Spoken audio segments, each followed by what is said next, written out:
Do you sometimes catch yourself in a downward spiral of negative thoughts? It's almost like your brain is stuck on a loop, or it's playing a broken record of negativity. And no matter what you do, you just cannot stop. Once you start, it becomes like a magnet. It just keeps drawing more negative thoughts towards it. And have you ever noticed, like the late, great Ella said, everything seems to feel worse around midnight? It is an absolute pain.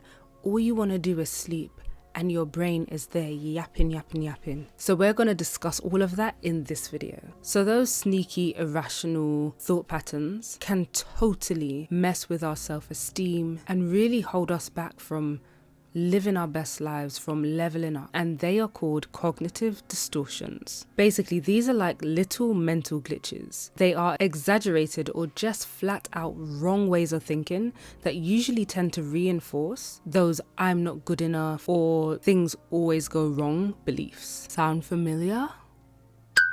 And I wanted to chat about this because honestly, becoming aware of this stuff has been an absolute game changer for me. And I know it can be for you too. So if you are noticing any of these in your own head, it's time for us to declutter. Let's break down some of the common ones that we all fall into. All or nothing thinking, or black and white thinking. This is thinking that if it's not perfect, it's a total disaster. Like you aimed for a promotion and you didn't get it, and now you think you're just a complete failure. Or your latte isn't made exactly how you like it, and now your whole day is ruined. That is all or nothing thinking. We forget that there's a whole spectrum of okay to pretty good in between. The next is overgeneralizations. This is when one rubbish thing happens and suddenly we think it's going to happen all the time. For instance, you have a bad date. Now you're convinced that you will be single for the rest of your life. It's spilling curry goat on your white blouse and taking that to mean that you can never ever wear light colors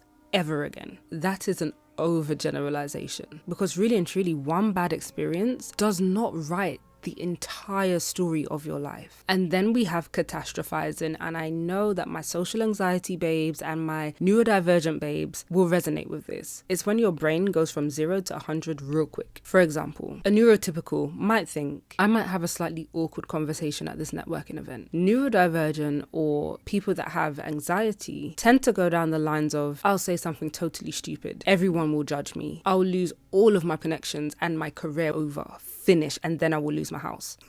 And it's like, seriously, brain, can you give me a break? In the catastrophizing space, we're really good at blowing things out of proportion. A little bit of rain means apocalypse. You know, it's given Chicken Licking, or I don't know where you are in the world, but she's also known as Chicken Little or Henny Penny, where the chicken gets hit by a falling acorn and believes that the sky is falling and then goes on to warn the whole world that the sky is falling. That is catastrophizing. Little Chicken Licking probably had anxiety and probably was a neurodivergent babe.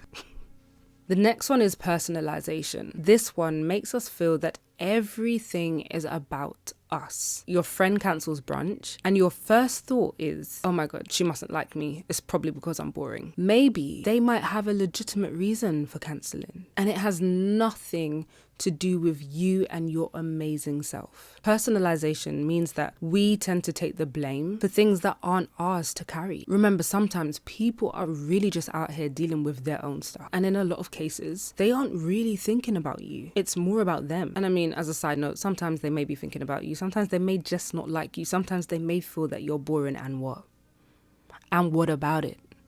But that's for another video. The next is negative cognitive bias or pessimism bias. This is like having a built-in filter that is constantly set to show you only negative stuff. So you get invited to a party, and rather than thinking that that's a good thing, you go to, no one will talk to me, everyone will see that I don't have any friends and that I can't interact properly, I can't communicate properly, and I'll just end up feeling lonely. Let's go over that one more time. First, we have the all or nothing thinking, or black and white thinking. Then we have the overgeneralization, the catastrophizing, the personalization, and the negative cognitive bias or pessimism bias. Okay, so we know the culprits. What do we do now? One is to become a thought detective. Seriously, you need to start paying attention to what's going on in your head. When you feel a negative emotion or a negative thought arises, don't just get swept in this sea of negativity. Stop it. Ask yourself, what thought just popped in there? Where did it come from?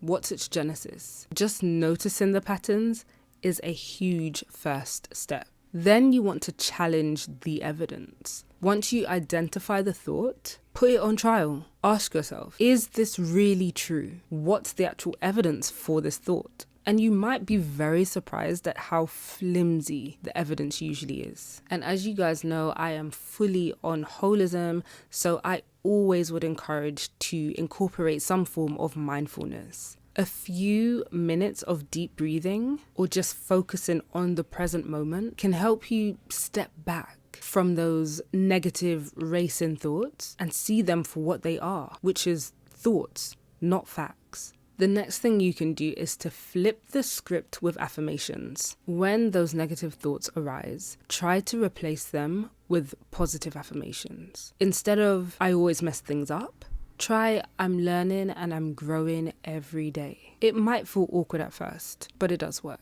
And the next thing is, nobody has this all figured out. Mistakes are part of the journey. Cut yourself some slack and remember that we are aiming for progress, not perfection. That is the goal. Listen, breaking free from these thought traps, it takes time and it takes a whole lot of self-compassion. Be patient with yourself. You are so much more than those negative stories that your brain tries to tell you sometimes. You are capable, you are worthy, and you are constantly evolving. And remember, you are powerful beyond measure.